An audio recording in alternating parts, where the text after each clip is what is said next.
luz check engine de tu vehículo está encendida? Podemos ayudarte con O'Reilly Veriscan. Es gratis y provee un informe con soluciones basadas en más de 650 millones de escaneos verificados por técnicos maestros certificados ASE. Y si necesitas ayuda, podemos recomendarte un taller. Pregunta por O'Reilly Veriscan. O'Reilly Auto Parts.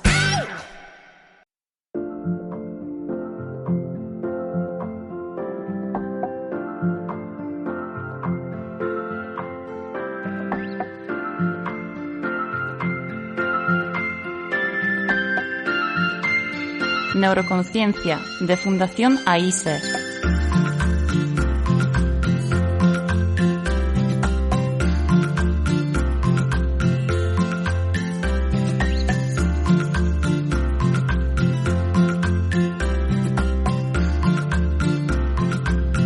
Con Ana Mena.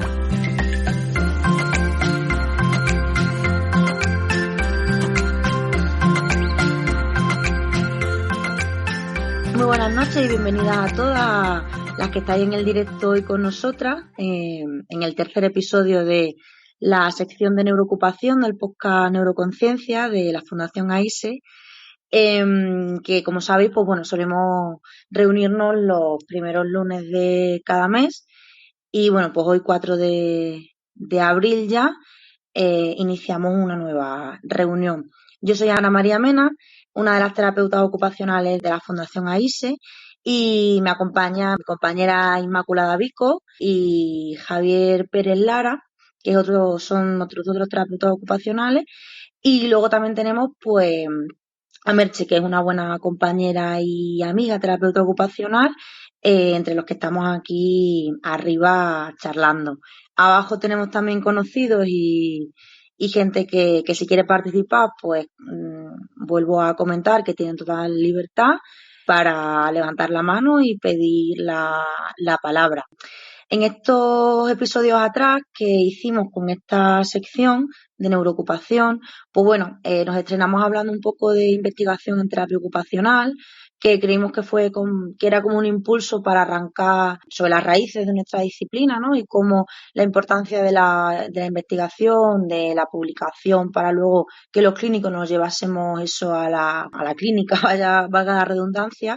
Y luego pasamos a otro extremo, que hablamos nuestras propias experiencias clínicas. Fueron unos episodios muy bonitos, que la verdad es que yo creo que la gente se animó y los disfrutó. Pero bueno, hoy es verdad que nos apetecía cambiar un poco la perspectiva y bueno, hoy nos hemos animado a analizar un artículo.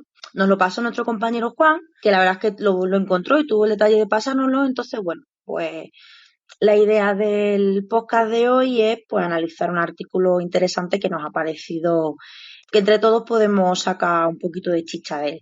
Así que bueno, pues nada chicos, contarme qué tal habéis estado, qué tal el fin de semana, Inma, Javi, contadme un poco, ¿qué tal? ¿Cómo estáis? Bueno, pues aquí vamos a ver qué sacamos, si llegamos a alguna conclusión de este artículo y sobre todo a ver qué nos puede aportar, que a lo mejor yo, bueno, echándole un vistacillo por encima sonaba bien y bueno, leyendo yo creo que hay cosillas que pueden ser interesantes que nos aporten. Entonces, bueno, ha sido un fin de semana, yo me he estado de sierra un poco evadida, pero ya he llegado a tope a terminar de leer, así que con ganas de empezar a hablar y a compartir, ¿no? con los compis que hay, a ver qué opinan del artículo. Sí, yo estoy de acuerdo. Yo también he terminado de releerme un par de cosillas hoy que bueno, a ver si son suficientes como para poder sacar el sustrato a este artículo, que creo que es muy interesante y tiene muchas cosas de las que podemos hablar y bueno, que cada una exponga su opinión. ¿Tú qué tal, Javi? ¿Qué tal? ¿Cómo ha ido la tarde? Pues muy bien, he llegado hace un ratillo, he salido de allí de la fundación que estaba todavía trabajando y nada, para ver cómo va este artículo, a ver si sacamos cosillas interesantes, que creo que sí, por lo que he podido leer.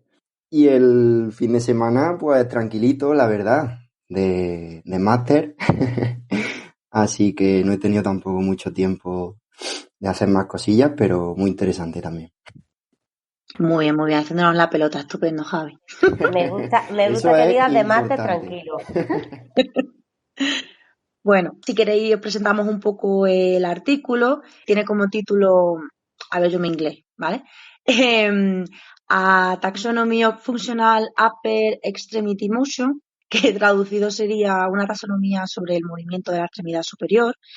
Y es un trabajo realizado por Heidi Sandra, creo que se pronuncia, que lo publicaron en el 2019. Trata un poco sobre la idea o la necesidad de crear como una clasificación y una nomenclatura de los movimientos de las extremidades superiores dentro de la realización de actividades de la vida diaria. Entonces, la verdad es que nos pareció muy interesante. A mí es verdad que me ha gustado mucho, lo he disfrutado, pero bueno, también es complejo porque al final propone nuevas definiciones, propone una nomenclatura que quizás yo no estoy tan acostumbrada porque es verdad que disecciona mucho la parte del movimiento. Yo quizá pues estoy un poco más acostumbrada a nombrar la participación de los segmentos corporales como un poco más todo porque me centro más en la tarea. Entonces, pero bueno, me ha parecido súper interesante pues porque yo soy muy novata todavía en esto y es cierto que te ayuda muchísimo a ampliar un poco visión y sistematizar una forma de generar un lenguaje común para todos y que al final también nuestras actividades y nuestras intervenciones estén basadas pues en datos objetivos que este equipo de investigación pues nos propone. No sé al resto qué os ha parecido. Yo es verdad que tengo como que hay partes que me gustan mucho, otras que todavía no acabo de entender, pero creo que se asemeja mucho a cosillas que nosotros en terapia ocupacional usamos, pero obviamente con otro, quizá con otro objetivo, ¿no? Porque como digo, esto es cierto que analiza muy de forma desgranada y minuciosa el movimiento y los segmentos corporales que están participando, pero sí que parte de esa clasificación me ha recordado mucho a una herramienta de valoración que tenemos nosotros en terapia ocupacional como es el AMS y bueno, a mí me ha recordado cosillas por ahí. No sé tú qué opinas, Merche, cuéntanos. Sí, hola Ana. Sí, pues justamente iba a comentar lo mismo, que también me he recordado aspectos del AMS a la hora de clasificar estos movimientos, los primitivos, ¿no? que menciona en el artículo. Pero bueno, en general sí que me ha gustado mucho. Yo creo que todos los enfoques que nos ayuden a observar el movimiento desde una perspectiva nueva, pues esa nueva perspectiva seguro que nos aportan aspectos nuevos, ¿no? Y es verdad que este artículo yo creo que no está, la Heidi esta no es terapeuta ocupacional, entonces bueno, pues está muy bien como herramienta para entender pues de forma interdisciplinar el movimiento, pero bueno, son cosas que desde la terapia ocupacional pues igual ya tenemos ganadas, ¿no? Y creo que puede ser interesante, a mí me gustaría en la sesión de hoy intentar pues ver también paralelismos que puede haber entre las definiciones que proponen aquí y lo que propone el AMS. También a mí me recordaba, bueno, no que me recordara por similitud, pero también me hacía pensar en cómo aparece en la CIF reflejada la función motriz del miembro superior, que también habla de transporte de objetos. Entonces yo creo que puede ser interesante que en algún momento que hagamos eso como un paralelismo entre las definiciones que se proponen en el artículo y las cosas que ya conocemos, ya sean generales como la CIF o específicas de terapia ocupacional como es el AMS. Estoy totalmente de acuerdo porque coincido contigo, yo también he tenido ese plan, ¿no? De la AMS, la CIN, de intentar encontrar la nomenclatura y la definición perfecta para que un concepto y otro no se solapen y el análisis del movimiento y qué concepto o qué etiqueta le ponemos a lo que estamos valorando pues esté perfectamente diferenciado con otro concepto, ¿no? Con otro movimiento. Entonces, es verdad que a mí me parece muy chulo lo que propones de ir comparando, si nos da tiempo, porque es verdad que el artículo tiene para chicha, pero a mí me parece súper interesante el ir comparando las definiciones que ellos dan, actividad, agarre, transporta, bueno, hay otros que a lo mejor no se asemejan, pero que también pueden como calibra o estabiliza, ¿no? Que a lo mejor tienen definiciones parecidas, pero no se ajustan tanto a lo que las autoras proponen en este artículo. Llevárnoslo a lo mejor quizá pues a ese tipo de herramientas que nosotros pues sí que utilizamos más en clínica. No sé vosotros qué opináis, Inma y Javi. Sí, yo creo que un poco eso, ¿no? Que a todos nos ha venido esos flash. Creo que es una forma más, ¿no? De esa búsqueda constante, ¿no? De intentar poner nombre, sobre todo a lo mejor nombre para que todos nos entendamos, ¿no? Que creo que es algo de lo que siempre estamos persiguiendo, ¿no? Que cuando hablemos ya no solo entre terapeutas ocupacionales, sino con la población general en cuanto a los profesionales en general que trabajan en neuro, podamos tener una nomenclatura que se pueda más o menos entender entre todos. Yo creo que eso como que durante mucho tiempo se va buscando, se va alcanzando y se está encontrando, ¿no? Pues a través de la FIP, por ejemplo, que es la herramienta más común a todos los profesionales y que al final es como, bueno, otra forma de sacar, ¿no? Y de nombrar, porque creo que hay muchos de las primitivas funcionales, ¿no? Que hablan, que como decía Merche, encajan mucho en ideas, o sea, en cuanto a terminología que ya existe, ¿no? Entonces nos ayuda, bueno, a dar otra mirada a algo que nos pueda llevar después a la clínica, ¿no? Sí que es una cosa que a mí me ha gustado del artículo y luego vamos entrando en él, pero esa idea, ¿no? De que la unidad mínima, por así decirlo, a valorar, son unidades que puedan ser observables por un observador humano, ¿no? Dice por el observador, y que no tengan o no sean necesarias unas medidas específicas, ¿no? Pues hablaban que no hayas que tener un electromiograma o hacer, sino que sea algo que se pueda ver en una observación clínica durante una persona realizando una actividad de vida diaria, ¿no? Entonces, es verdad que con todos esos puntos parece como que es muy de terapia ocupacional en esa línea y creo que nos puede dar pues a cierta idea, ¿no? Otro tipo de mirada, pero que al final son crear, ¿no? Palabras o crear clasificaciones para mejor cosas que ya están, tienen nombre o ya tienen una clasificación, pero lo llaman diferente, igual o muy parecido, ¿no? Y al final hace referencia a lo mismo. Entonces, creo que sí que es interesante que se hagan esas semejanzas, ¿no? Y esa diferencia entre los términos y las diferentes herramientas, porque al final creo que nos va a ayudar, ¿no? En clínica o por lo menos a nosotros a ubicarnos, ¿no? Y decir, venga, entre los que estamos o los que hemos hablado de esto, pues ya sabemos a qué nos referimos cuando hablas de alcanzar o cuando hablas de transportar. Y luego también creo que es interesante, ¿no? Que nos guiemos un poquito en qué términos creemos que se ajustan realmente más a lo que vemos en clínica, ¿no? Porque es verdad que el desarrollo de la terminología que han hecho pues está bastante bien, pero seguramente hay gente que dice, bueno, pues yo esto lo metería más en un término que aparezca en la CIF, un término del AMS, que creo que se ajusta más a lo que vemos, ¿no? En vida diaria. Entonces, bueno, yo creo que vamos a sacarle cosillas interesantes. Sí, sí, sí. Vaya, de hecho, justo con lo que has comentado antes, a mí me pasaba, ¿no? Que yo iba leyendo, veía las definiciones y cuando a lo mejor ya había pasado la parte en la que definían y como que los conceptos los dejaban muy claros y se iban un poco al análisis de esas actividades que proponían a los sujetos en este proyecto, se me olvidaba un poco porque me iba a las formas en las que yo tengo, ¿no? De nombrar pues ese tipo de movimientos o ese tipo de primitivas funcionales, ¿no? Como las llaman aquí, que es como un concepto que ellos le dan mucha importancia porque son esos elementos que se desgranan tanto para valorar el movimiento de forma muy, muy, muy específica. Es verdad que el artículo, aparte de la taxonomía, lo primero que te hace es hacerte la definición de los conceptos importantes para ellos, como es la actividad, movimiento funcional y las primitivas funcionales, que es verdad que es la primera vez que yo escucho el concepto y no sé si está bien traducido, si es función primitiva, primitiva funcional, no tengo ni idea.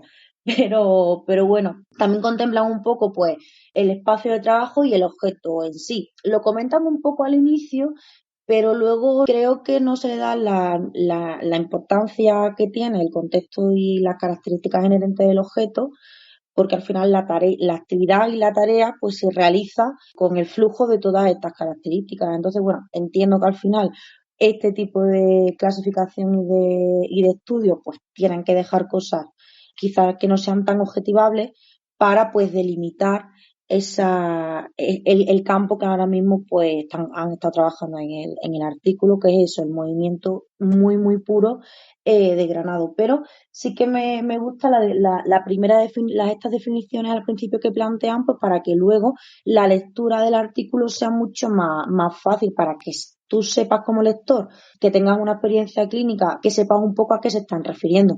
Escuchándote lo que dices, la influencia del entorno y que quizá no lo han tenido en cuenta, yo creo que al mismo tiempo, aunque sea una taxonomía que parece, pues eso, una taxonomía es pues como un conjunto de un glosario o una forma, bueno, un glosario no es una clasificación, ¿no?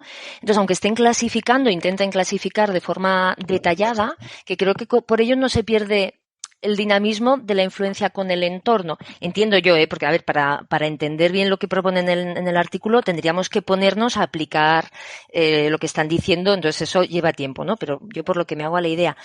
Y yo me imagino que, a ver, como bien dices, Ana, pues la influencia del entorno, o sea, el entorno tiene una influencia en cómo nos movemos, en cómo planificamos y en cómo ejecutamos el movimiento. Entonces yo creo que eso se vería reflejado posiblemente en una primitiva funcional diferente. Es decir, que como no definen cómo ha de ser cada movimiento exactamente, quiero decir, no definen cómo es el movimiento para peinarse de forma genérica, sino que posiblemente, según cómo sea el entorno, el objeto, pues si es con un peine o con un cepillo, cómo lleves el pelo de largo o de corto, eso generará diferentes primitivas y que de ahí entiendo que esto no es algo muy estricto y estanco, no es una clasificación estanca, sino que creo que el movimiento que se necesita para una actividad puede fluctuar entre una primitiva y otra. No sé si se me entiende, porque entre que son conceptos nuevos, pero creo que el que no tengan en cuenta el entorno dentro del artículo, creo que no excluye la influencia con el entorno. Creo que el hecho de describir estas primitivas sí que da cabida a esa interacción. Me da la sensación, es lo que opino, no sé. Sí, yo de hecho no sé si coincides conmigo, Isma, que has pedido la palabra, pero porque me quede claro si es también a lo que yo pienso, en el artículo también, una vez que hacen las definiciones, meten como diferentes modificaciones. O decir, bueno, esto son lo que nosotros hemos definido, pero es cierto que pueden acontecer cosillas o momentos de la propia actividad que puedan no hacer tan específica esa definición o ese movimiento que nosotros estamos hablando. Y creo que la llaman como lagunas o lo tengo por aquí anotado, variables incompletas o algo así. Entonces, es que estoy totalmente de acuerdo contigo. Pues justo en el ejemplo que has puesto de ese cepillado del pelo, al final, pues sí, el cepillo puede ser exactamente igual para todo el mundo, porque entiendo que estas actividades sean de laboratorio y eso lo tengan que contemplar, porque además también cuando te explican las actividades, pues te dicen incluso el discurso que tienes que seguir, las instrucciones y todo lo demás, pero claro, la forma en que cada uno se peina, el tipo de pelo, eso todo cambia una barbaridad cómo se desempeña la tarea y por tanto cómo es el movimiento y esa primitiva funcional. Entonces, sí, estoy de acuerdo contigo. No sé si era eso lo que querías también comentar o yo me he ido por las ramas. No sé, Merche, si también tiene que ver con lo que tú has comentado, pero bueno, sí que creo que era lo que un poco también se comenta en el artículo con respecto a eso. Sí, es lo que has dicho, nos hemos entendido. Vale. Sí, a ver, yo creo que sí, al final, ¿no? La idea es, ellos lo que plantean es que existen una serie de estos movimientos primitivos funcionales como que son, que están presentes, ¿no? Y que se pueden valorar en todas las actividades de vida diaria, que en función de la característica de la actividad, que entendemos que de las características del entorno entran más en juego unos tipos u otros, pero que al final como que todo se podría subdividir en estas primitivas, ¿no? Entonces yo creo que no entran al análisis concreto, ¿no? del entorno o de la tarea en función de la persona, pero sí que plantean, ¿no? que estarán presentes pues de una manera u otra pues en función de pues hablar, ¿no? de la temporalidad en cuanto a la cadencia o la ritmicidad, ¿no? Entonces, por lo mejor, en función de si el pelo es largo o corto, ¿no? Se plantea más o menos una temporalidad, pero el patrón en cuanto a primitivo funcional sería el mismo. Entonces, yo creo que eso, ¿no? Que lo dan a lo mejor como por entendido y se van justo a ese análisis más específico de movimiento. Entonces, bueno, creo que sí, que a lo mejor, ¿no? Nosotros que estamos ahí como siempre con la acción, con la tarea y demás, te falta esa puntilla a la hora en la lectura general, pero yo creo que en el trasfondo no lo están planteando, ¿no? Y creo que no es excluyente una cosa de otra. Sí, pero es verdad que se nos ve el ramalazo a la legua, Isma, entonces pues bueno, ya está. Pero sí, además ellos lo contemplan, además lo decían que había diferentes pues, momentos de la propia tarea que a lo mejor pues ya estás cogiendo algo, se te cae. Ese tipo de análisis también del movimiento lo contemplan, pues por eso, por lo mismo que tú dices, porque van muy a esas primitivas funcionales que ellos quieren que tengan el protagonismo de esta taxonomía. Y hablando con lo que tú, muy en consonancia con lo que has dicho, que del tiempo y la ritmicidad, ahí ellos contemplan y hacen la distinción de tanto de las actividades de los movimientos funcionales como de las primitivas funcionales en cuestión a dos variables interesantes, que es la duración de eso, de el segundo, 2 segundos que se activa tal musculatura o se hace tal movimiento para denominarlo primitiva funcional, que eso no tiene un objetivo muy concreto que lo llaman ellos, un poquito con mayor duración de tiempo porque el movimiento es más amplio, ya tienen un par de objetivos más concretos y más dirigidos a objetos, pues ya serían los movimientos funcionales, que dura más, y ya luego la actividad, que dicen que tienen una duración que no sé si era hasta 1 hora, o sea, un montón de horas o algo así. Entonces, pues sí que dependiendo de cómo es el movimiento y demás, ya no solo en las características, que luego si queréis las hablamos de los parámetros concretos que ellos han utilizado, que han condensado para hacer la taxonomía, sino también en los objetivos que tiene ese movimiento o la propia actividad y la duración de la misma, que los primitivos funcionales pues son nada, creo que decían que los eran segundos. Es lo que tú dices, al final, si acotas tanto y especificas tanto, entiendo que hay cosas que no puedes contemplarlas, pero pues de forma natural sabes que están influenciando, porque es imposible, ¿no? Dejarlas fuera del movimiento. Entonces, pues bueno, es verdad que a mí la lectura me ha parecido súper bonita. Yo creo que era un lenguaje y poniendo mucho en pie en la función y en la actividad, y entonces entiendo que al final la actividad y el desempeño propio que una persona hace se contempla pues, a la vez que están analizando el movimiento. Cuando has comentado lo de ritmicidad, bueno, Isma, creo que quieres hablar, ¿no? Sí, bueno, un poco creo que por donde iba a empezar, ¿no? Que si parece, pues podemos hablar de por lo menos las 4 cosas que tienen en contacto, también pues con la gente que nos ha leído el artículo, que se ubique un poquito, ¿no? Que vamos ya como hablando de cosillas que se plantean en el artículo, pero bueno, a lo mejor podemos dar como datos generales de lectura del artículo para que los que no se lo han leído puedan también estar ubicados y puedan participar, ¿no? Opinar sobre esto sin necesidad de haberse leído el artículo. Entonces, una de las cosas que tienen en cuenta, ¿no? A la hora de caracterizar los movimientos, consideran, ¿no? la presencia de movimiento o no, es decir, que haya movimiento o ausencia de él, la parte del cuerpo que interviene, ¿no? Que en este caso hablan de miembros superiores, está centrado en miembro superior, pero sí que dividen entre axial, proximal, ¿vale? O más combinado o de forma distal.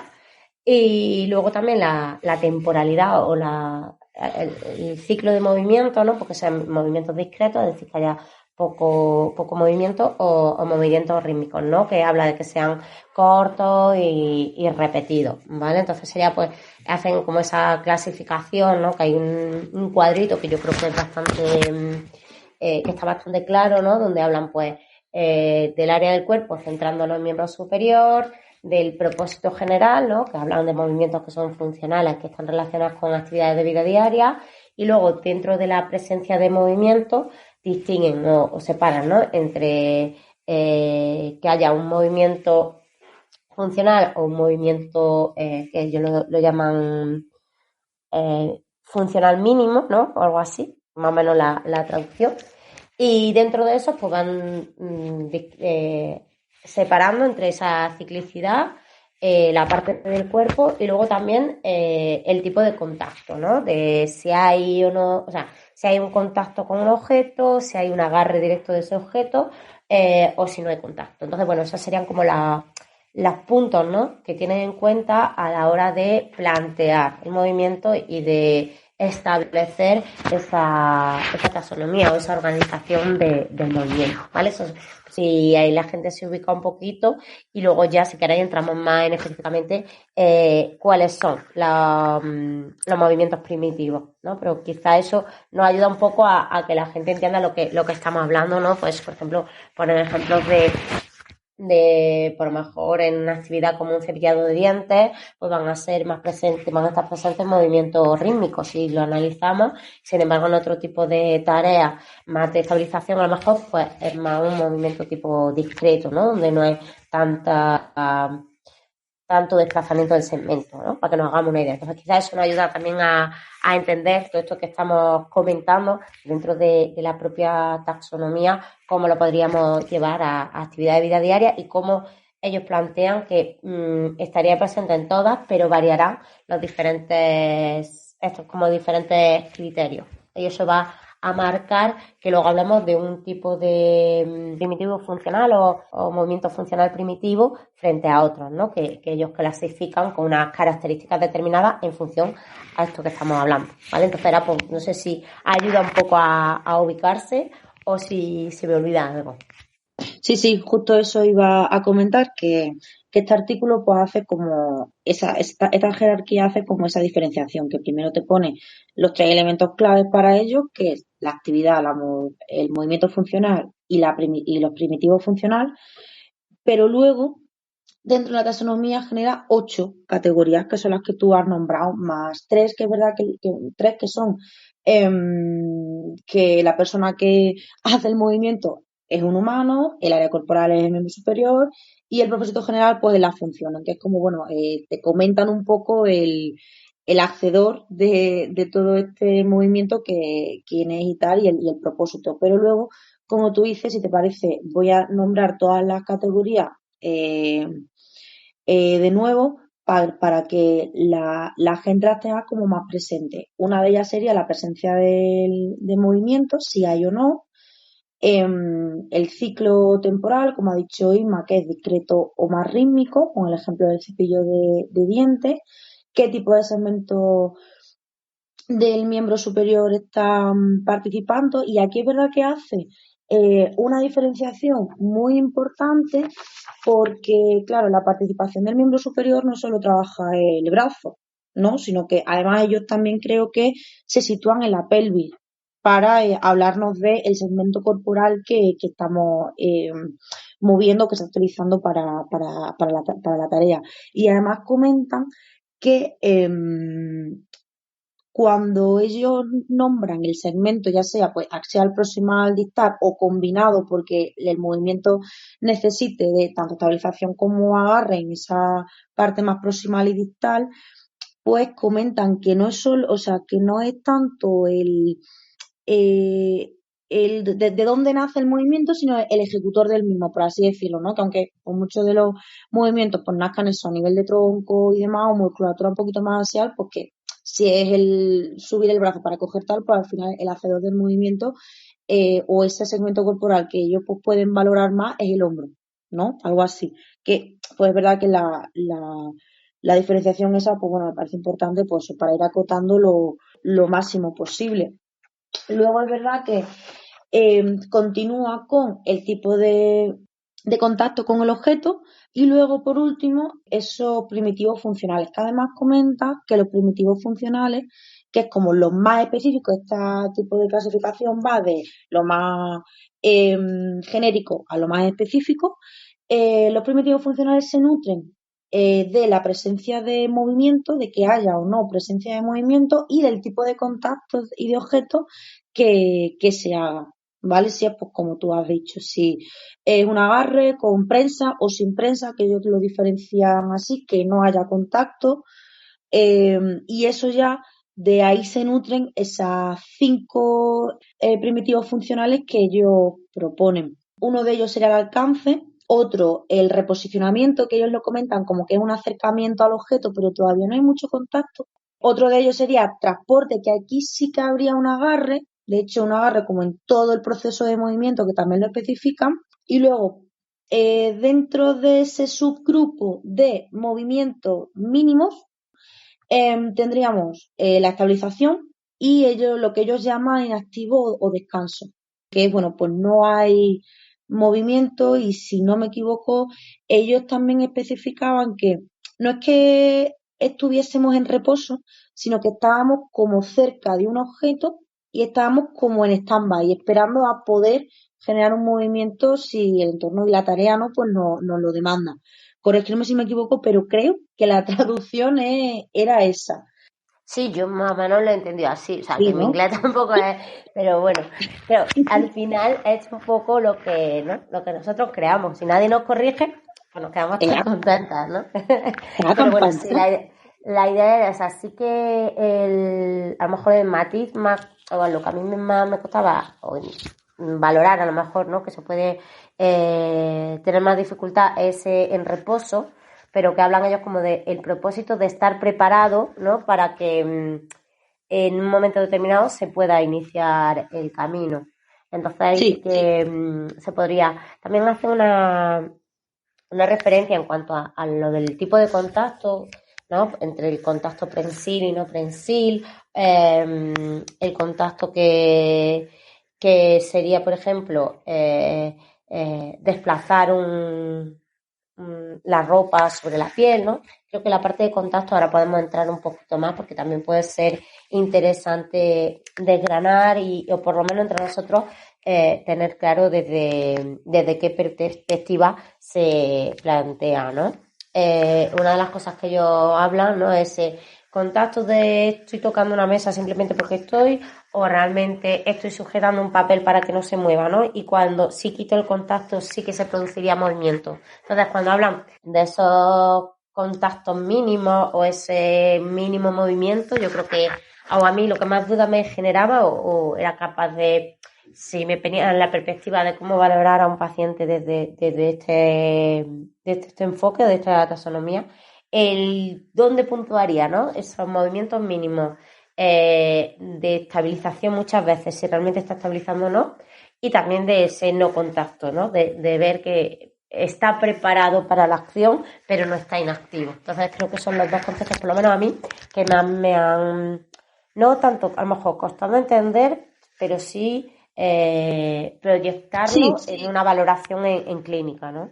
Claro, y saber un poco diferenciar para decir, venga, vale, pues aquí estamos ante un claro agarre, estamos ante una estabilización o estamos, como ellos dicen, eso, el reposicionamiento o acercamiento hacia un objeto. A mí también me resulta complicado.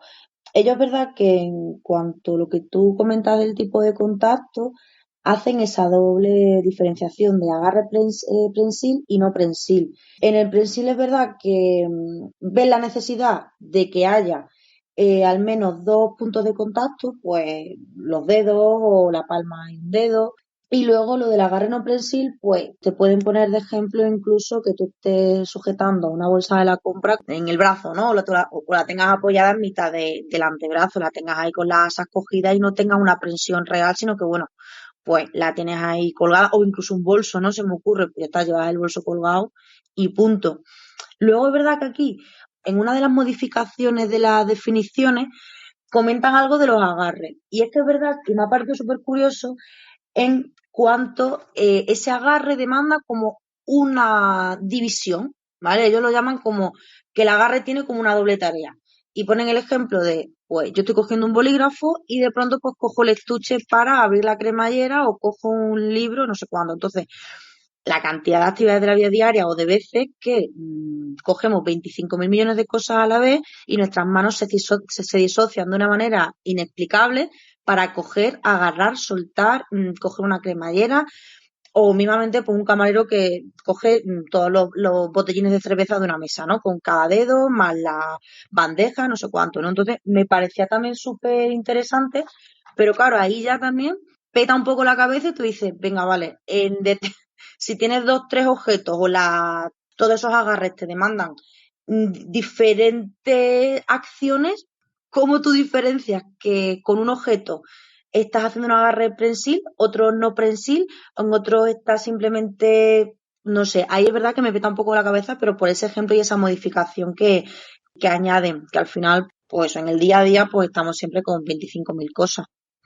Sí, yo esa parte yo lo entiendo un poco, o sea, lo que yo quería entender es como que se van centrando en el movimiento que se produce o la interacción que se produce en el momento justo, ¿no? De hecho, hablan de no sé cuántas, luego veremos cifras que las tengo por ahí, como no sé cuántos movimientos movimientos primitivos que se producen en una tarea, ¿no? Entonces, como que valora, por un lado, el momento en el que coges el boli, pero cuando ya no estás pendiente del boli, sino que va a coger el papel, entonces ya el boli no entra a formar parte, ¿no?, de esa de ese movimiento, sino que ya tu atención va centrada en cómo te mueves en relación a coger un papel o a coger, ¿no? Entonces, como que son muchos movimientos que se producen o muchos patrones que se producen en muy poco tiempo. De hecho, hablan de que los movimientos primitivos hablan de segundos o milisegundos. Entonces, claro, en cualquier tarea que te pueda durar 5 minutos, pues segundos y milisegundos hay muchos, ¿no? Entonces, como que sí, te peta un poco la cabeza, ¿no? A la hora yo sobre todo me costaba a la hora de llevarlo a la clínica, ¿no? Es decir, todo esto, ¿cómo lo valorarías? ¿Petaría tu cabeza o realmente cogería un ritmo, no? A ver, sí, Merche. Sí, Merche, cuéntanos, porque yo con lo que decía Isma, claro, a mí me daba la duda de sí, estoy de acuerdo, valoro el momento concreto o ese segundo concreto para valorar esa función primitiva, el que aunque tú tengas el boli cogido, cómo coge o cómo abres la cremallera, ¿no? Pero claro, la forma en que tú abres esa cremallera quizás no es la misma que cuando tienes un boli en la mano y cuando tienes otra cosa, que cuando tienes la mano vacía y estás totalmente a disposición de esa cremallera. Entonces, claro, no sé si el hecho de yo tener otro objeto o esa doble tarea que ellos mencionan, a mí me hace que justo ese primitivo funcional cambie. Si tengo 2 objetos, si no lo sé, la verdad. No sé tú, Merche, ¿qué nos dices sobre eso? Pues tampoco puedo arrojar mucha luz, ¿no? Yo creo que realmente este artículo requiere un trabajo pues de asimilar y, como he dicho antes, de probarlo, de ponerlo en marcha, ¿no? Yo creo que como todo lenguaje nuevo que aprendemos, pues de primeras nos resulta siempre muy, muy extraño, y luego ya te pones a utilizarlo y pues poco a poco lo vas entendiendo y lo interiorizas y cada vez es más fácil. Entonces, tampoco que no nos explote la cabeza. Pero yo creo que estaba bien que lo comentemos y si luego se hace más adelante otro programa, pues para poner en común las experiencias que hemos tenido, pues genial. Yo, por ejemplo, mira, del bloque de tipo de contacto, yo de ahí que he entendido, pues también yo he entendido esa diferenciación clara que hacen entre un agarre prensil y no prensil. También a mí me ha gustado la diferenciación que creo que has dicho tú, Ana, o Irma, ahora no sé, creo que era Ana, el decir, cuando hablamos de prensión, no estamos haciéndolo desde un punto de vista centrado en la mano, sino desde un punto de vista funcional, ¿no? Estoy haciendo un agarre, una prensión, que puedo hacerlo con el codo, pues eso, para llevar el bolso o algo ahí, ¿no? Pues eso me ha parecido interesante. Y luego son la otra diferenciación en la que estoy en contacto con el objeto de diferente forma, y la diferenciación que se ve luego reflejado en los primitivos funcionales entre la estabilización y el reposo, que es lo de estoy en contacto con el objeto, pero si pierdo, como dicen, si pierdo el contacto, el objeto no se movería. Es decir, que ahí marca una calidad o una cualidad diferente en ese contacto, ¿no? Y yo creo que creo que deberíamos reflexionar que en realidad la importancia de ese contacto creo que está en que continuamente en todas las actividades estamos contactando y dejando de contactar con objetos. Si nos damos cuenta, yo ahora mientras estaba hablando, pues yo tengo un lápiz en la mano y lo tengo agarrado y creo que es cierto que se puede agarrar de muchas formas, como bien decías, pues la cremallera la puedo agarrar de diferentes formas, pero como aquí no lo describen desde un punto de vista biomecánico de cómo es ese agarre, de pues cómo tienes los dedos en flexión de las interfalángicas, en que no hablan de grados, sino de agarre. Por ejemplo, yo estoy agarrando un lápiz, pues no es tan relevante como, ¿no? Entiendo, ya me corregí si lo habéis entendido diferente. Estoy haciendo un agarre prensil, pero no importa biomecánicamente cómo es ese agarre, porque lo que estoy valorando es el agarre en sí, como una entidad, ¿no? ¿Y qué iba a decir?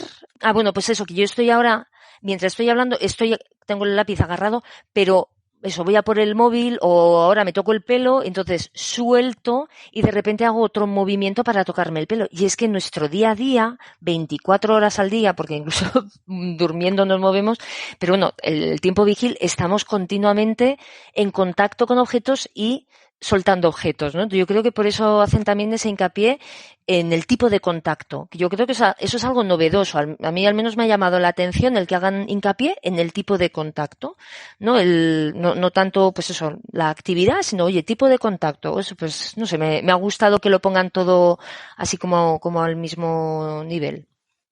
Sí, porque además yo creo, Inma, que también lo vas a comentar, que hacen una especificación que justo me lo estaba repasando ahora, que aquí contemplan también objetos, como tú bien has dicho, Merche, que como es que estamos rodeados siempre de objetos con los que tenemos un contacto, pero que no son el fin de nuestra participación. Que eso también me ha parecido súper interesante.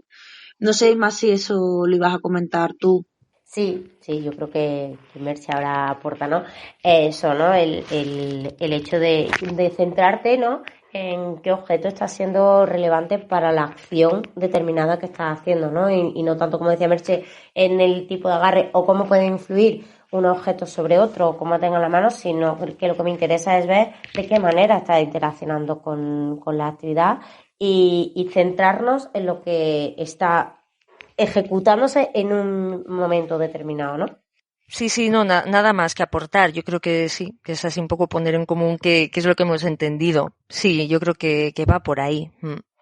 Sí, yo la idea esa que comentaba también, ¿no? Es entender el agarre como miembro superior, además muy chulo y me encantó eso desde la pelvis, ¿no? Porque es verdad que ya nos vamos un poquito más a la globalidad, ¿no? Y ya no nos quedamos en esa mano, sino que el agarre en cuanto a interacción con los objetos, lo que es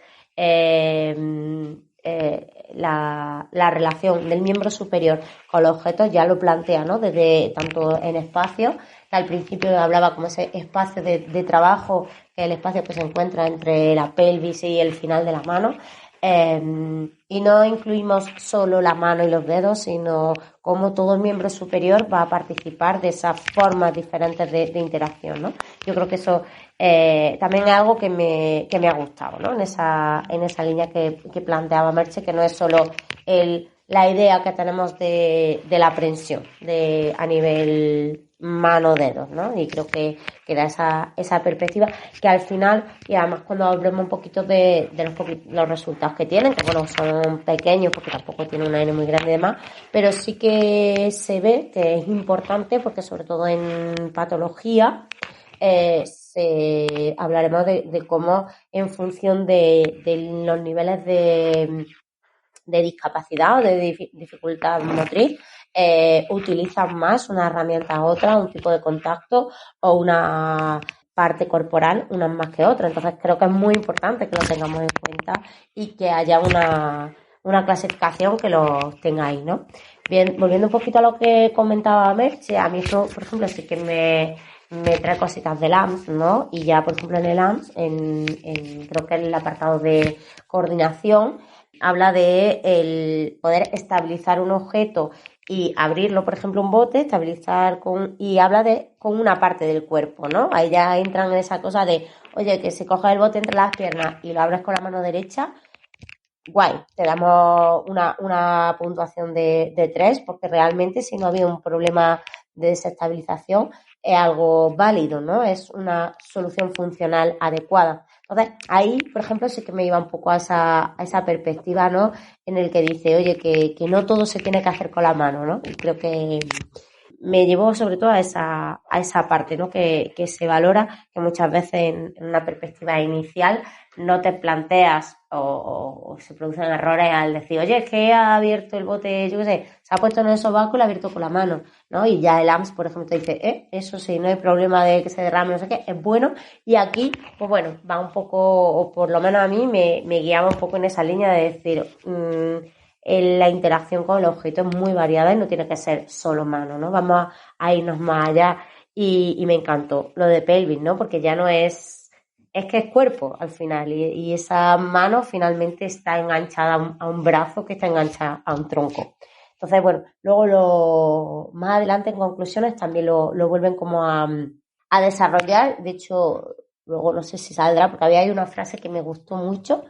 A ver si la tengo por ahí y si no, luego cuando llegue a ese punto la decimos porque me daba mucha esa idea, ¿no? Mira, decía, el movimiento próximo, bueno, decía lo que yo más o menos, ¿no? Como que el movimiento proximal estable traduce una mano precisa en el espacio que luego agarra con destreza los objetos, ¿no? Entonces se ve ahí todo ese proceso y yo creo que es una parte chula, que a lo mejor sí que tenemos más presente, pero que en muchos patrones de valor o en alguna escala de valoración no está tan presente.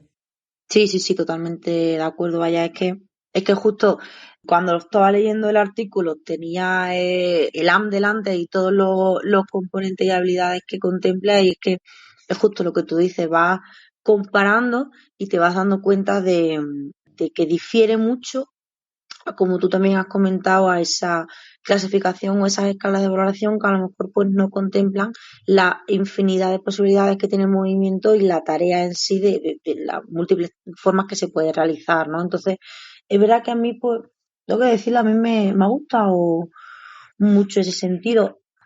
Es verdad porque hay habido cosas que no acabo de entender quizás, pero justo eso que has dicho, además a mí me ha recordado mucho a mi edición del máster cuando Chari nos estuvo hablando de biomecánica, que justo dijo eso, que la mano empezaba en la pelvis y esa frase la tengo como muy, muy grabada y me ha recordado un montón aquí, ¿no? Por lo mismo que tú decías, que el movimiento y el cuerpo es el que da estabilidad para, bueno, o para que esa mano salga y efectúe de la forma más bonita y ajustada a espacios y a objetos, pues la función que quiere desempeñar, ¿no? Entonces es verdad que me gusta mucho la perspectiva que le dan. Me parece como muy fresca, no sé, me parece muy, muy chula.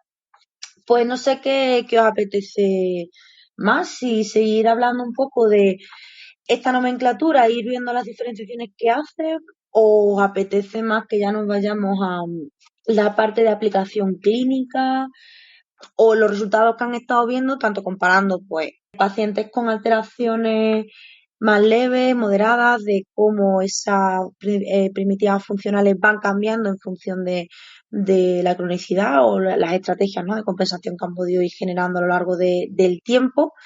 Que una cosa que también estaba buscando al inicio del artículo, pero que luego lo especifica al final, es que los participantes, que son una muestra de 9 personas, tienen afectación del miembro superior derecho, pero no decían si eran diestros hasta el final, que sí que nombra la dominancia del brazo, ¿no?, o el cambio de dominancia en algunos pacientes que tenían más tiempo de evolución, ¿no? Y es verdad que eso estaba yo como loca buscándolo y sí que lo comenta al final.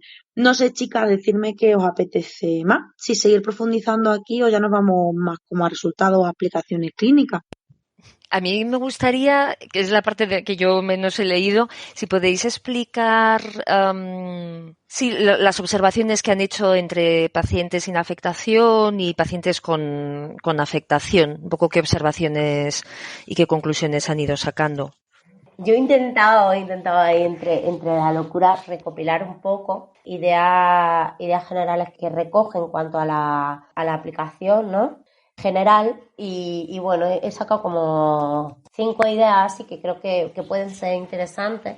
Que habla pues que las actividades de más duración tienen mayor dosis de primitiva, que yo creo que eso pues no nos sorprende, ¿no?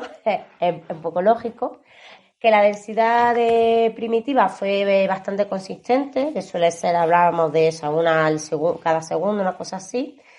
Y luego, que las de transporte y las estabilizaciones predominan durante las actividades, es decir, que serían como las primitivas que están más presentes en general en las actividades que se han observado, entre un 38% y un 26%, que luego sería menos frecuente alcance y el modo ese inactivo que hablamos de en reposo, pero preparado para la acción, y que las reposiciones son las menos comunes, ¿no? Que yo creo que, bueno, que al final es algo que tú dices, me encaja bastante en lo que yo conozco de clínica, pero bueno, está bien que hayan recogido, ¿no?, esos datos y estadísticamente salgan esos números, porque bueno, ya nos dan esa idea, o por lo menos dice, oye, pues parece que por lo menos encaja en lo que tenemos.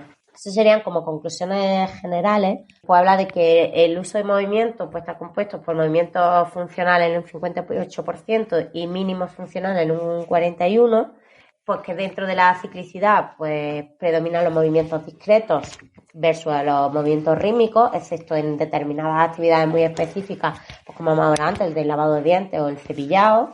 Que la mayoría de los segmentos que más intervienen son los proximales, hasta en un 80%, y que el tipo de agarre, pues el prensil en un 94% frente al no prensil en un 5 y pico, ¿vale? Entonces, bueno, eso sería en cuanto a las ideas iniciales de forma general. Pero luego sí que hace una discriminación en función de la severidad patológica, medida por Furmeyer, ¿vale? Que es como la escala guía que a partir de la que parten, ¿no?, para clasificar si una severidad leve o moderada, que son los dos grupos de patología que incluyen. Como comentaba Ana, pues son todos hemipléjicos derechos y que eran diestros previos al daño. Y aquí, pues, estos datos sí que me han parecido, bueno, por lo menos curiosos, ¿no?, en cuanto a la forma de movimiento y cómo depende de la función, ¿no?, de lo que queda, tiran más de unas primitivas funcionales u otras. Y parece que para esto, por ejemplo, la escala, pues dentro de la taxonomía, dentro de lo poquito que ha valorado y de los pocos pacientes que han visto, pues tiene ciertas conclusiones que son interesantes, ¿no? Entonces, por ejemplo, hablan de que las personas con un grado leve de lesión o de funcionalidad usan más el transporte que frente a las que tienen una severidad más moderada. Ahí hablan de un 41% frente a un 36%. La desviación están por ahí, pero esas no las he ido cogiendo, ¿vale? Pero bueno, tampoco, en algunas cosas sí se ven más unas variaciones muy altas, pero en muchos casos sí que son suficientemente significativos como para que nos podamos hacer una idea, o por lo menos plantear, ¿no?, que es lo que ellos hablan al final, como tener cierta idea en cuanto al enfoque de intervención y cómo nos puede ayudar, que creo que eso podemos hablarlo más adelante. Por ejemplo, en severidad moderada utilizan más alcances que los leves y también se ven más reposiciones, ¿no? Como que hay como un mayor ajuste en estas personas que están con un poquito más de afectación. Igual que las estabilizaciones. También hay un mayor nivel de estabilización en personas que tienen mayor afectación. Las personas con una afectación más leve tiran más de movimientos funcionales, mientras que las personas que tienen un grado más moderado de afectación utilizan más movimientos mínimos funcionales, ¿vale? Que eso, bueno, en la clasificación inicial ya planteaban, ¿no?, la globalidad de uno y otro. Y luego, pues, no sé qué más cosillas. Bueno, el agarre prensil, por ejemplo, es mayor en personas que tienen una afectación leve, entre un 99% frente a un 90% en aquellos que tenían grado más moderado. Y sin embargo, esta gente con grado más moderado de afectación sí que utilizan o tiran más de agarre no prensil frente, claro, al otro que es que prácticamente no lo utilizan, ¿no? Entonces, ahí, por ejemplo, creo que es algo interesante a tener en cuenta porque creo que son estrategias muy comunes en personas que tienen una mayor afectación y que, bueno, a veces también, ¿no? El enfoque, eso ya se puede ver en tratamiento, está a lo mejor muy centrado en esa manipulación cuando vemos que funcionalmente no les va a ser a lo mejor tan útil, ¿no? Pero por lo menos tienen la capacidad en su organización de tirar más de ese tipo no prensil y no centrarse tanto en el otro. Y luego también otra cosa que a mí me pareció interesante es que las personas con una severidad leve tiran más de una combinación de proximal y distal frente a las que tienen una afectación más moderada, pues que se van también a ese componente más axial proximal, ¿no? Que al final entraría un poquillo en toda esa línea. Entonces, a ver, yo creo que a mí personalmente es como no te descubre un perfil de movimiento nuevo, ¿no? Sino que, bueno, más o menos te encajaría en lo que vemos en clínica, pero sí que nos ayuda a establecer, ¿no? Esos patrones funcionales preferentes en aquellas personas pues, con más o menos afectación. No sé si iba por ahí tu idea, Merche, si tienes alguna cosa más, seguramente me salta cosas. Sí, nada, totalmente. Muchas gracias, Inma, que has hecho una descripción muy buena con tus observaciones. No has hecho más que darme más ganas de leerme esta parte que no, que no he llegado. Pero muy bien, sí, lo veo, la verdad es que lo veo interesante, es verdad. Yo creo que bueno, lo que hace es igual confirmar algo que, pues bueno, intuitivamente podíamos, pues bueno, conocer, pero bueno, pues lo han observado, lo han descrito, y dices, ostras, pues sí, es verdad, es así, y tiene también su lógica, ¿no? A mayor afectación, pues hay más, aumenta el reposicionamiento, ¿no?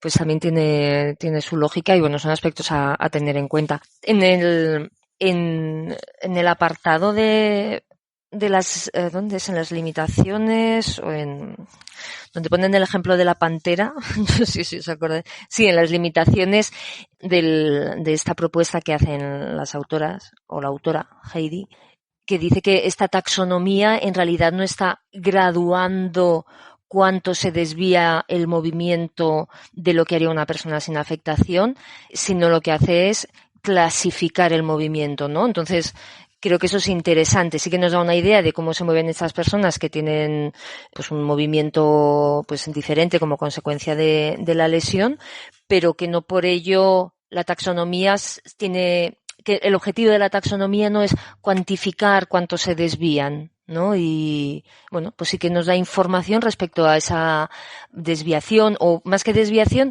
a esa modificación en el uso de estos primitivos, ¿no? Pues tienen las mismas herramientas, las herramientas son para todos iguales, solo que hacen un uso diferente de esas herramientas, ¿no? Pero sin por ello ser necesario cuantificar cuánto, o bueno, sobre todo como de anormal, ¿no? Que dicen aquí la taxonomía no dice the abnormality of motion, sino que bueno, pues se dice que cambia ese patrón empleado, ¿no? Nada, me ha gustado mucho el resumen que has hecho, Inma, gracias. Nada, Sí, además justo con lo que has dicho, Merche, y también con lo que tú lo que hemos estado comentando, Isma, que es que justo he encontrado la frase que tenía subrayada de lo que comenta Merche, que a mí me ha gustado mucho que la tenía aquí subrayada porque en el artículo pone textualmente, bueno, creo que la traducción es esa, que eso, que la taxonomía no califica la anormalidad del movimiento, ni necesariamente debería hacerlo. Por lo que hemos dicho, ¿no? Que al final ellos no comparan el movimiento con la población con patología neurológica, con afectación de hemiplegia derecha, con el movimiento normal, sino que ven el movimiento en su más puro esplendor de, pues, hacedor de una función, ¿no? Un poco concreta. Entonces, es verdad que me gusta mucho porque no nos solemos encontrar, pues quizás, ¿no? Ese tipo de visión o la no comparativa. Sí, totalmente. Además, creo que le da, ¿no?, esa perspectiva de decir, bueno, esto es lo que hemos recogido. Y también luego en la parte de como de la utilidad, ¿no?, que se le podría dar a la taxonomía, ellos lo plantean como, bueno, teniendo en cuenta este tipo de cosas y analizando a partir de los patrones primitivos, pues lo que podemos ver es que como si la mayoría de las actividades al final se desarrollan a partir de patrones primitivos y conocemos de qué manera, según la severidad de la persona, puede ser más eficaz o tirará más de una herramienta u otra, pues como que de cara a plantear un tratamiento tienes cierta idea, ¿no? Como decir, bueno, pues si tienes tal más severidad, pues seguramente estrategias de tipo de estabilización y tarea no prensil te van a ayudar más a ser funcional, entonces voy a dedicarme a trabajar en terapia ese tipo de tareas que en el día a día te van a ser funcionales, ¿no? También como una parte de lo que yo, en cuanto a perspectiva, a lo que ellos aspiran con la taxonomía es que tenga esa cierta utilidad, ¿no?, de qué tengo que entrenar o trabajar y cuánto lo tengo que entrenar para ver qué capacidad de reproductividad, ¿no?, va a tener, de cómo va a poder tú reproducir aquello que hemos trabajado en clínica, ¿no? Y no un poquillo a esa, entraremos ya en la capacidad de la persona, ¿no?, de generalización o de transferencia de ese tipo de patrón, pero claro, lo que ellos te plantean es que no es necesaria o que a lo mejor no hay que hacer tal transferencia, sino que si tú entrenas unos patrones funcionales, o sea, unos primitivos funcionales, esos primitivos funcionales te van a servir para la mayoría de actividades de vida diaria, ¿no? Entonces, bueno, creo que también se plantean, ¿no?, en esa perspectiva en cuanto a esto te puede servir no para llevarte a un patrón de norma o no para juzgar, ¿no?, como decíais,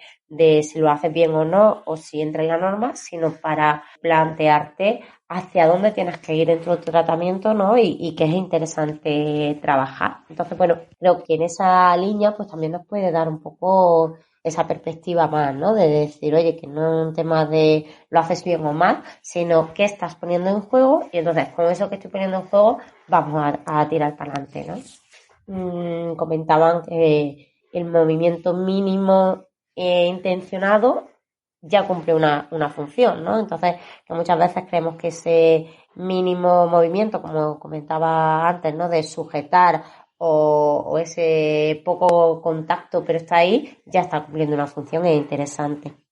Sí, sí, nada, pues ideas que me van viniendo así mientras os oigo, ¿no? Bueno, esto que acabas de decir es muy potente, ¿no? El decir, ves que esos movimientos mínimos son funcionales, que muchas veces... A mí, vaya, me encanta la frase del mínimo movimiento, ya tiene funciones, como, Dios mío, claro. ¿Cuánto hay dentro de esa frase? ¿Eh? Qué brutal. Es verdad, es verdad. Esto, Inma hace un meme y lo difundimos. Inma Vico. No, pero es verdad, porque cuando, tanto a la hora de valorar como a la hora de tratar, pues yo creo que es lógico, pero al final nos centramos en si la persona, pues yo qué sé, transporta, me da igual si en tu centro transportas conos o transportas vasos, ¿vale? Eso ya es otro tema que no entramos. Pero estás transportando un objeto, pero es que hay otros movimientos que igual no está haciendo el transporte, pero hay un movimiento mínimo que es importante para que la actividad se realice, ¿no? Yo qué sé, pues si yo, no pensando en una persona con daño neurológico, pues, o una actividad avanzada, me da igual si hay daño o no, una actividad avanzada como puede ser escribir en un teclado de ordenador, pues un movimiento mínimo que hace que contacte mi meñique con la mesa o con la esquina del ordenador, pues ya tiene una importancia porque voy a hacer unos ajustes para usar mejor el teclado, ¿no? Que si no contacto con la esquina, no me choco con la esquina del ordenador, pues ajusto de forma diferente, ¿no? Entonces esos movimientos mínimos son importantísimos para los ajustes, ¿no? Y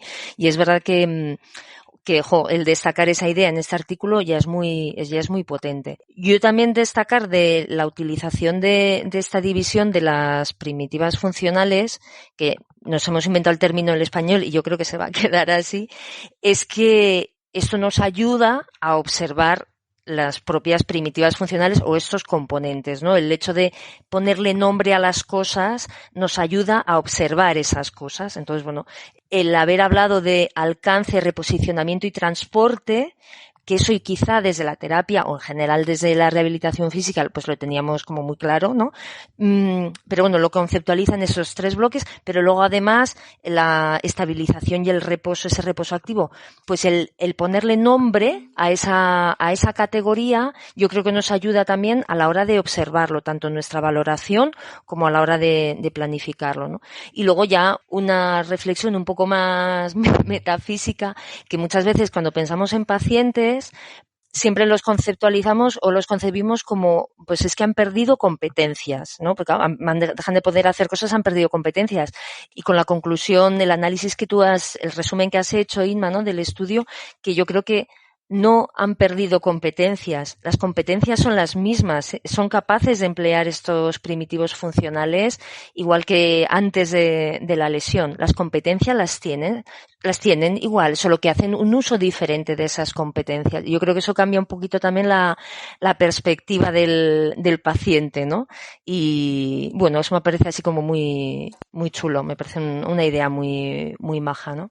Sí, yo creo que, vamos, de hecho, lo iba a comentar y creo que todas coincidimos de justo eso, ¿no? Además, en los conceptos, como tú has dicho, de descanso, reposicionamiento y demás, está también poniendo en valor cómo el sistema es capaz de adaptarse sin tener, pues, un contacto tan directo con el objeto, pero que se está preparando para el movimiento y para la función. Entonces, es verdad que me ha parecido muy interesante porque también pone en valor cómo se está ajustando el sistema de la mejor manera que puede a la actividad o al objeto, ¿no? Que se tiene que enfrentar. Entonces me parece darle valor a lo que a lo mejor nosotros, claro, a lo mejor que a lo que nosotros también estamos un poco más acostumbradas o desde terapia ocupacional tenemos un poco de esa visión de cómo es capaz de nutrirse con el ambiente y con las capacidades que ahora mismo tiene para poder llevar la acción, y le estamos poniendo un nombre y un valor y además una puntuación que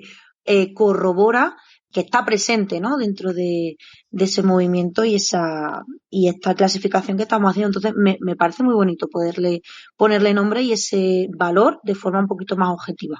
Sí, yo, bueno, 2 cosas a lo que, como 2 puntitos, ¿no? A lo que estoy hablando. Y por un lado lo que comentaba Merche, ¿no? El entrar categorías como ese estar en reposo como una forma de valorar, ¿no? Porque como ella ha dicho, como que ya tienes que ponerle el tic, ¿no? Tienes que observarlo. Muchas veces, al no estar puesto en categoría, al no ser algo a valorar, no lo tenemos en cuenta y vemos que es importante y que va a repercutir en su actividad, ¿no? En su ejecución de la actividad. Entonces, bueno, el hecho de que tenga un nombre hace que en tu apartadito lo tengas que poner y observar y decirle, ¿lo hace o no lo hace, ¿no? Y luego, el propio artículo también recoge la idea que estáis planteando, ¿no? De que dentro de la observación que se ha hecho, porque bueno, se hace una observación en vídeo con no sé cuántas cámaras, ¿no? Como que hay un seguimiento muy específico, y lo que plantean es que pacientes con diferentes deterioros utilizan estrategias funcionales diferentes, que es lo que estáis viendo, pero que se utiliza la misma cantidad de primitivas funcionales, o muy similar, ¿no? Que es un poco esa idea, es, vale, aunque hay un déficit motor que te está repercutiendo en cómo te relacionas o cómo interaccionas con los objetos, el uso que haces o la cantidad de primitivas funcionales que pones en funcionamiento es similar hablamos a personas sin patología, ¿vale? Que han hecho ahí la comparativa sin patología, con afectación leve y con afectación moderada. Y lo que se ve es eso, ¿no? Que al final tú estás poniendo en juego esas primitivas, aunque sean distintas como estrategias, y poner unas más en juego que otras,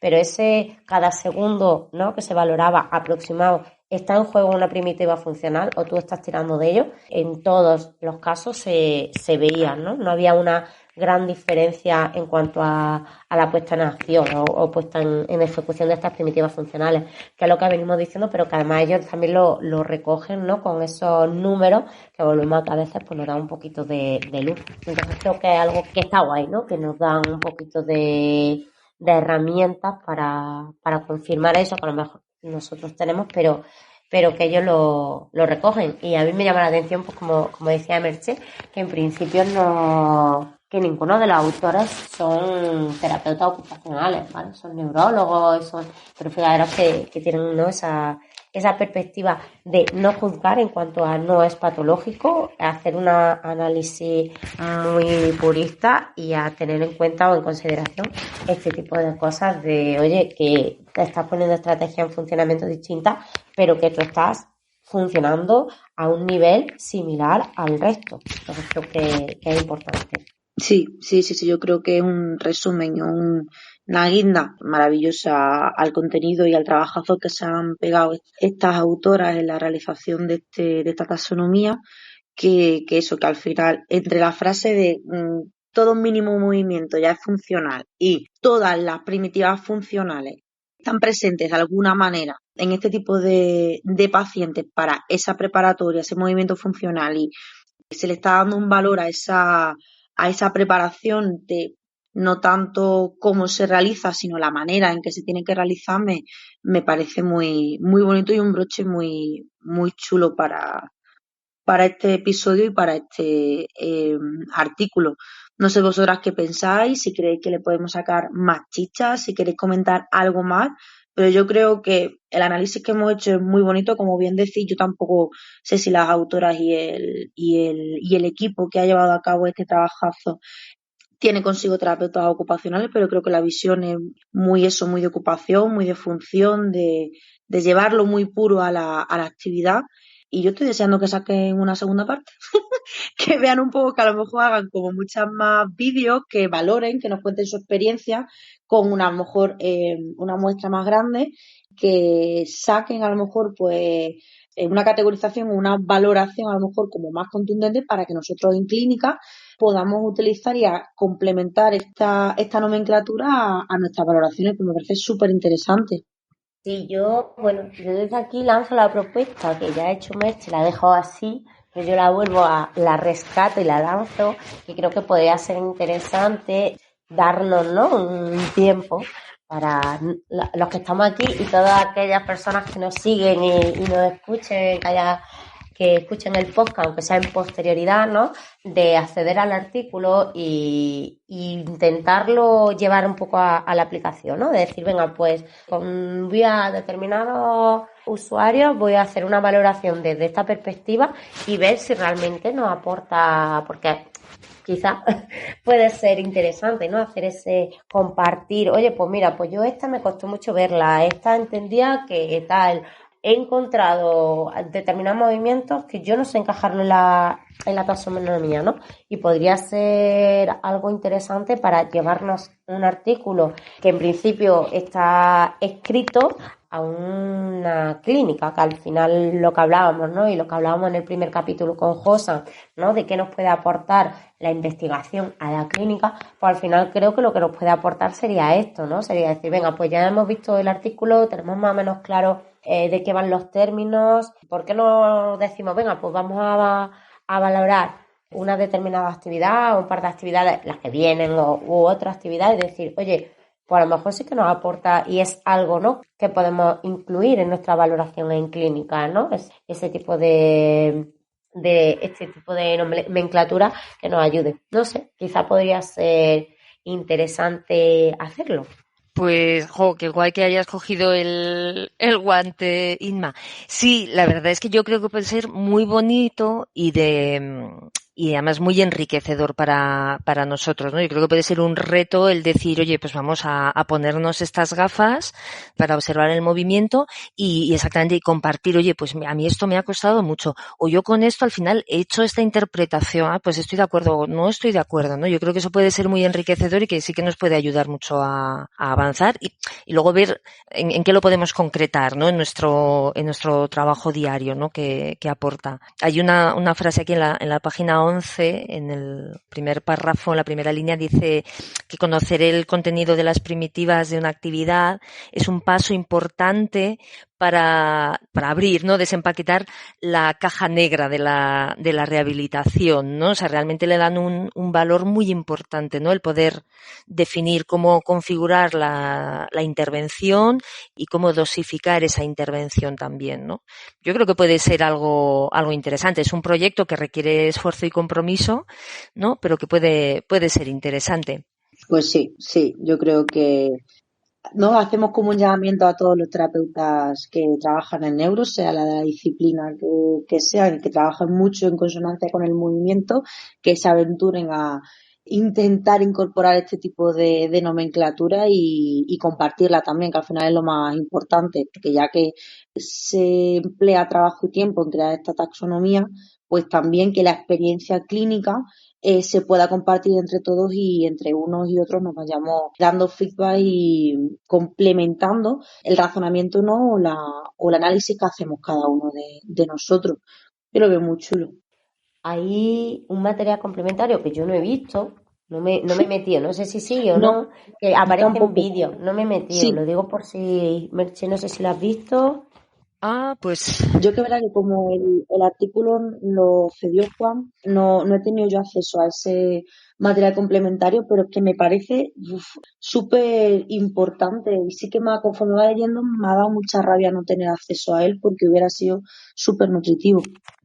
que Sí. no está, perdona, no está el acceso porque está cerrado, está capado o que no has podido mirarlo. ¿Qué quieres decir, Ana? Bueno, sinceramente, como el artículo no lo facilitó mi compañero Juan, es cierto Sí. que no, claro, solamente tenía el artículo en mis manos, no sabía tampoco Vale, de ok, dónde ahora te había podido entiendo. adquirirlo. Seguramente él tenga acceso pues a diferentes revistas y Sí, bueno, pues nos compartió abiertamente este vale, volumen. Yo vale. es que Pues lo no lo he investigamos. intentado, ¿vale? Pero eso puede ser, a ver, lo que aparecen son como vídeos, por lo que yo he leído, de gente realizando las actividades y como aspectos del vídeo donde me venga, pues esto sería estabilización, esto sería tal, ¿no? Entonces, sí que a lo largo del artículo en algún momento hace la referencia al vídeo, pero ya te digo, ya no me ha dado para verlo. Pero bueno, puede ser una forma. Entonces, bueno, yo creo que podemos coger esa idea del guante que lanzó Merche, animar a la gente del grupo de Instagram a que escuchen el podcast, si no quieren leerse el artículo, luego ya que les pique el gusanillo y se lean el artículo y ver si es una opción, porque bueno, creo que sobre todo, ¿no? Con la idea con la que creamos el podcast, que también es pues darnos herramientas a nosotros, ¿no? Entonces, pues ya que no hemos leído el artículo y lo tenemos ahí, y bueno, parece que tiene ciertas cosas interesantes según lo que hemos ido hablando, pues vamos a ver si se le puede sacar un poquito más de chicha. Pues sí, totalmente de acuerdo. Seguramente cuando subamos cuando este episodio esté subido a las plataformas digitales, podáis comprobar en la descripción que está pues el título del artículo para que quien quiera pueda buscarlo y disfrutarlo empapándose de todo lo que cuenta. No sé qué os parece a vosotras, si queréis aportar algo más o este llamamiento nos sirve de broche final para este tercer episodio de nuestro podcast. Pero bueno, a mí es que es verdad que me ha gustado un montón, ha sido un placer compartir espacio contigo, Merche, que hacía mucho que no te escuchaba. Y bueno, soy tu fan, ya lo sabes, tienes un montón que aportarnos y me ha gustado mucho también, pues bueno, el análisis basado en tu experiencia, ¿no? En esa experiencia que tienes, pues la verdad es que a mí me ha nutrido mucho, ¿no?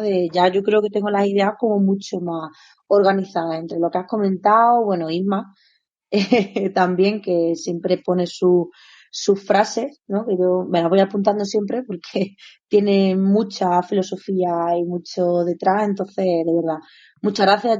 Me ha gustado mucho, de verdad que he disfrutado muchísimo leyendo y analizando el artículo y compartiendo espacio con vosotras y bueno, pues con los demás que habéis participado.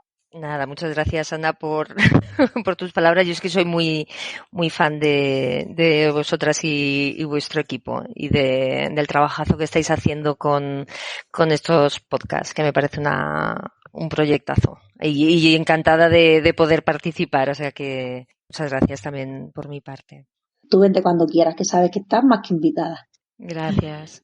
Bueno, ya se nos ha quedado ahí, ¿no? Como habla por Telegram, los de las primitivas funcionales, ¿no? Que decía Merche, pues creo que se van a llamar así. Si alguien nos escucha, nos puede escribir y decir, oye, mira, esto se traduciría al español de esta manera, ¿vale? Porque, bueno, ya estamos aquí hablando, lo hemos llamado así y le hemos asignado el nombre. Aparecía también, ¿no? Y eso creo que no hemos sabido traducirlo, el Móveme, ¿no? O Móvemes, como comentaba antes Merche, ¿no? En el grupo. Claro, en el artículo habla de las primitivas funcionales, que, bueno, la duda sería si en femenino o en masculino, ¿no? Si primitivas o primitivos, según se hable de movimientos o de... bueno, a saber, ¿no? Pero en paréntesis ponía también llamadas movemes, ¿no? Y entonces yo pensando, pues si hablando en fonética se hablaba de los fonemas, ¿no? Como la unidad fonológica más pequeña, o los monemas en el lenguaje, pues la unidad significativa más pequeña, ¿no? Que esto yo lo recuerdo de la clase de lengua, ¿no? Del colegio. Los fonemas, los monemas, pues esto sería un movema, ¿no? Pero bueno, sería una adaptación. Me ha parecido interesante leer la palabra y bueno, pues aquí queda propuesta. Si más adelante alguien trabaja en la traducción de esta terminología, pues aquí hemos lanzado también una idea. Sí, por favor, que nos dé luz a esta duda que tenemos y si no se van a quedar bautizados como movemas y primitivas funcionales. Vaya, hasta que alguien diga lo contrario. Sí, yo he hecho así una búsqueda rápida y no he encontrado nada en español que hable ni de movemas ni de movemes. Entonces, realmente, pues es un término nuevo y bueno, que ha sido creado aquí en este podcast y bueno. Ya está bautizado. Muy bien. Lo acuñamos en Fundación AISE y en el podcast. Eso no pasa nada. Pues ya está. Han salido cosas muy interesantes y además nomenclatura nueva. Isma, cuéntame. No, yo ya era despedirme también. Pues venga, sí. Y bueno, agradecer a Merche también su participación, porque bueno, ya por lo menos no somos Ana y yo hablando, tenemos una tercera voz que siempre ayuda y además una voz, bueno, pues que nos gusta escuchar y que también nos da otra perspectiva de fuera de Fundación AISE, ¿no? Para que esto no se quede solo con nosotros y ya está, y que espero que la gente le haya interesado, haya saltado ese gusanito de leer el artículo y sobre todo de animarse a poder participar y que podamos hacer ese grupillo de trabajo y volver a hacer un podcast en el que pongamos en práctica este artículo. Así que nada, muchas gracias por invitarme y acompañarnos esta noche. Tú estás más que invitada siempre, Isma. Esto es tuyo. Venga, buenas noches a todos. Pues muchísimas gracias a todos por participar, de verdad. Y nada, espero que la gente que pueda disfrutar del artículo se lo lea, lo trabaje y le sirva en su práctica clínica. Ojalá ese grupo de trabajo sea una realidad para también hacer crecer un poco la profesión y tener todos los profesionales que nos dedicamos a la neuro las herramientas suficientes para poder valorar y ofrecer estrategias de recuperación y movimiento a nuestros pacientes. Y de verdad, muchas gracias a todo el que nos estáis escuchando luego en el podcast cuando salgan nuestras plataformas digitales. Y nada, espero que siempre nos acompañéis en los siguientes episodios. Muchas gracias y hasta siempre. Hasta luego.